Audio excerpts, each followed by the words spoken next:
But I think that would have been amazing. I that was just looking over the format that for some reason that jumped out at me right away because the difference between them and Florida, I get that was the team they would have jumped to obviously play the Islanders.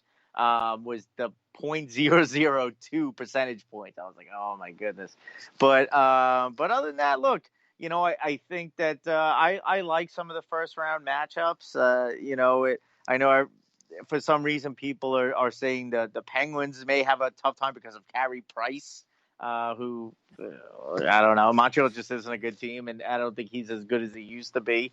But So how can anybody even say that right now? It's going to be yeah, such I a know. clean slate, man. This is all I a know. brand new team for everybody.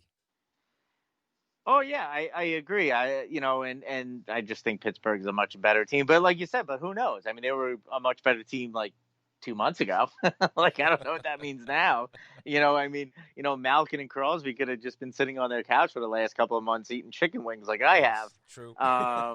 So who knows? What kind of shape that team will come back in and.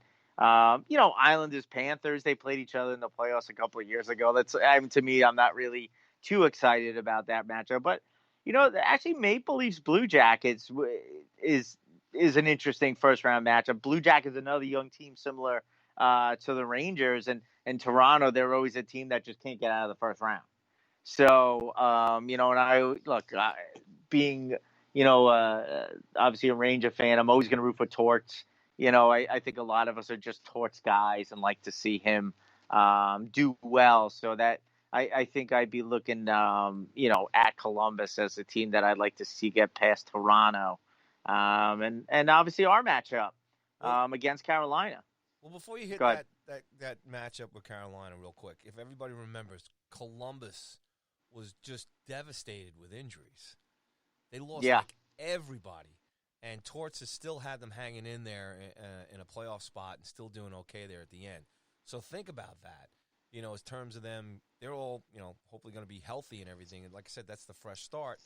And then, Toronto, like I said, the same old adage, they're going to get a team now that was definitely wounded crawling in towards the end there. And, Torts is going to run a good, strong training camp, and these guys are going to be ready to go.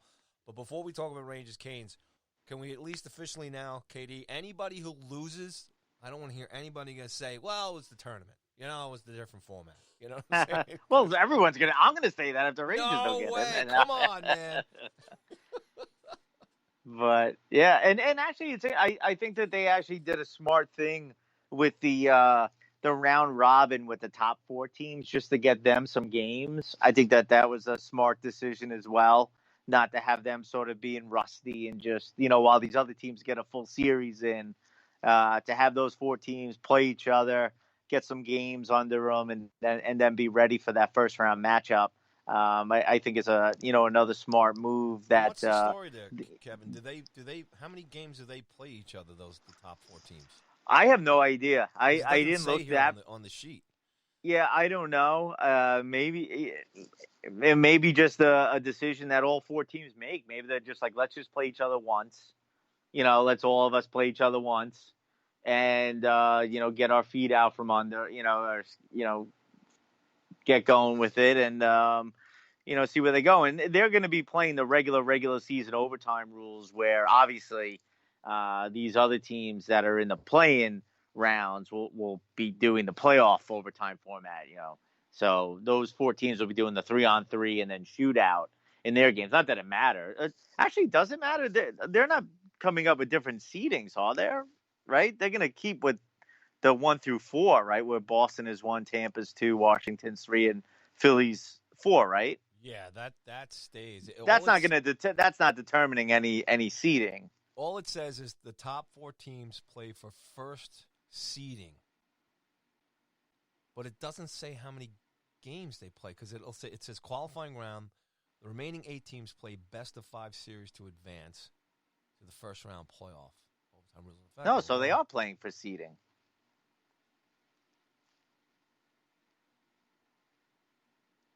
Who is? Those top four teams? Oh, yeah, okay, I just read it, didn't I? Yeah, The you just top said they're four playing for teams play seeding. for first-round seeding. Okay. Yeah, All right, so that nixes that. But I guess they're playing best of 5, too.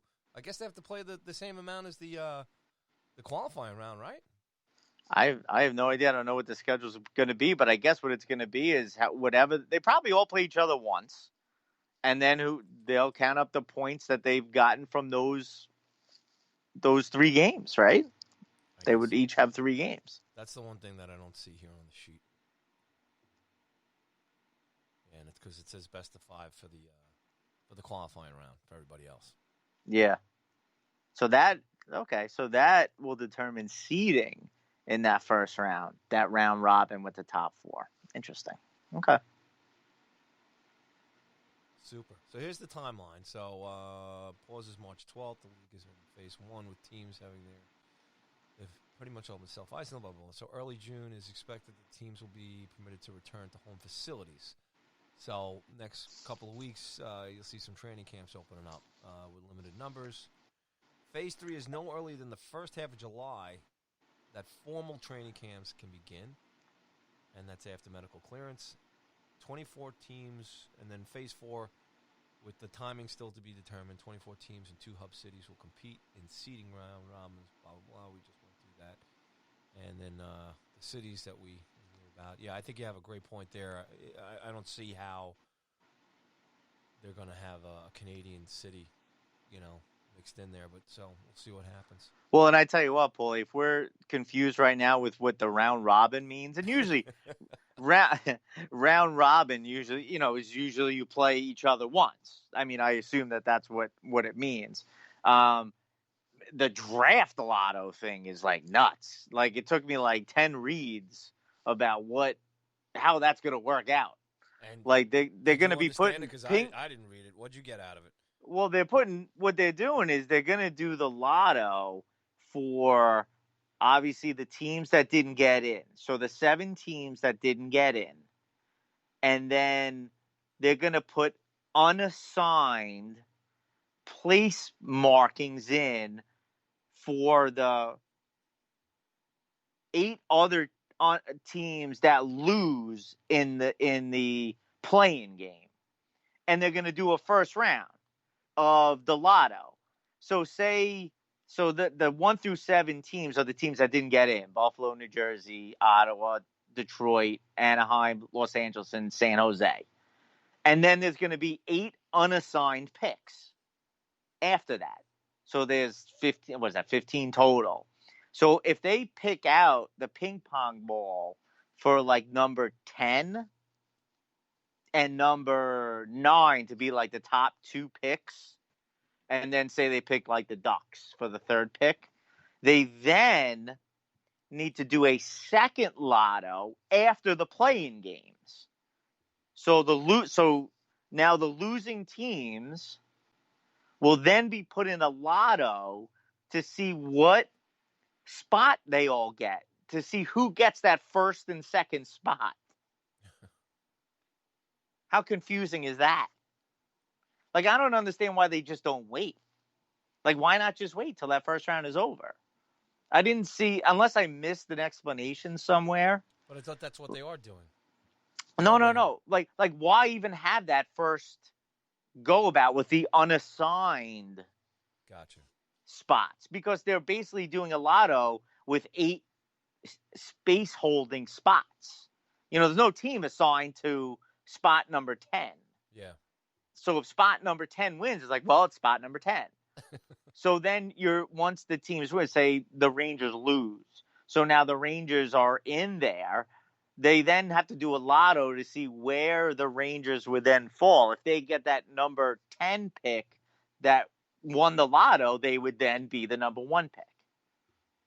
Why they wouldn't just wait till you had the actual teams and do it, I don't know. I mean, maybe somebody out there had an explanation for it, and maybe next week we'll go over that a little bit more. But it was definitely a little confusing that they would do the lotto before the losing play-in team. Maybe it's just to give those teams something to do.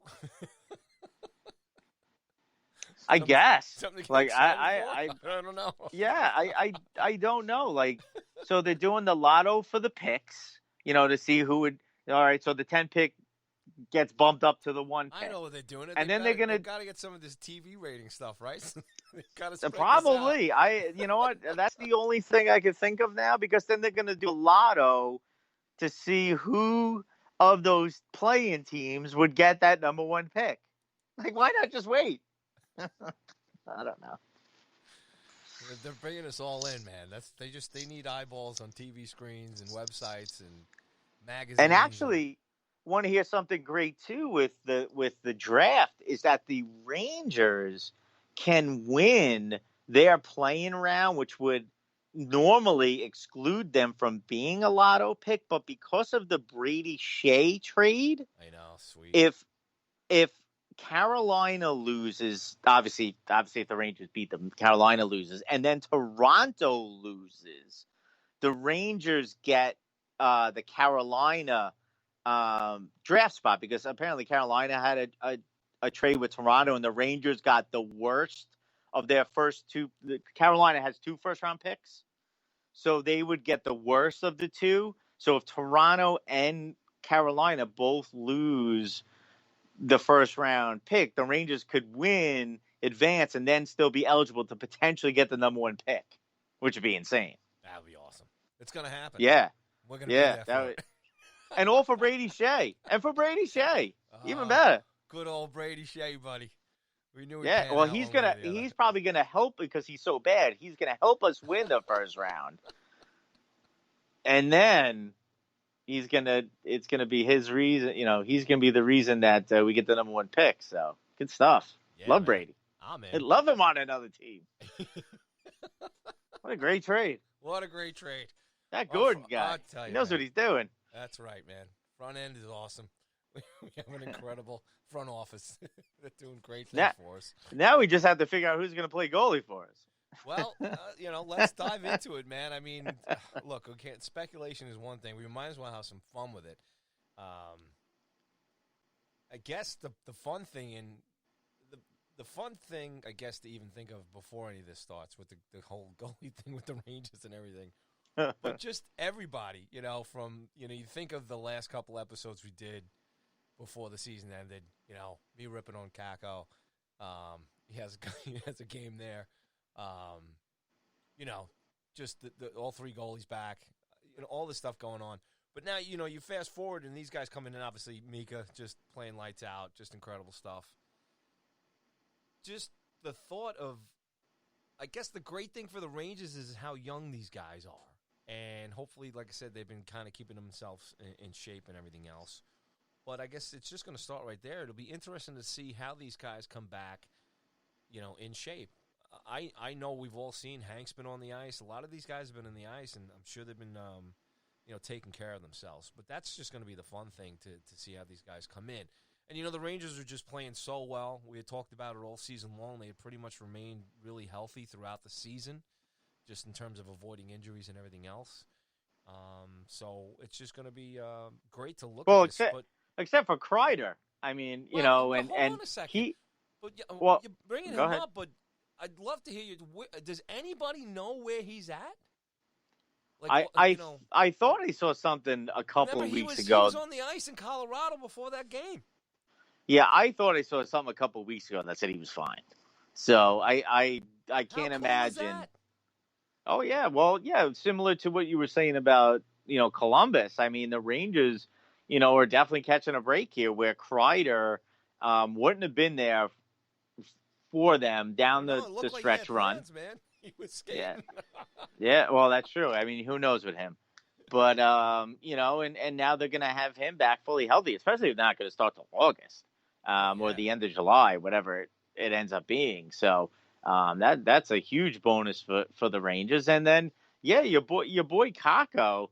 One of the excuses, as you like to call them, that some Ranger fans were making was how tired he probably was after World Championships and this and that. Now, look, he's gotten to go home, rest a bunch, and he's a player I'm definitely excited to see come back and what has the rest helped, and has he kept himself in shape, and And are we going to see, the Kako that we all hoped and wanted to see all year? That we only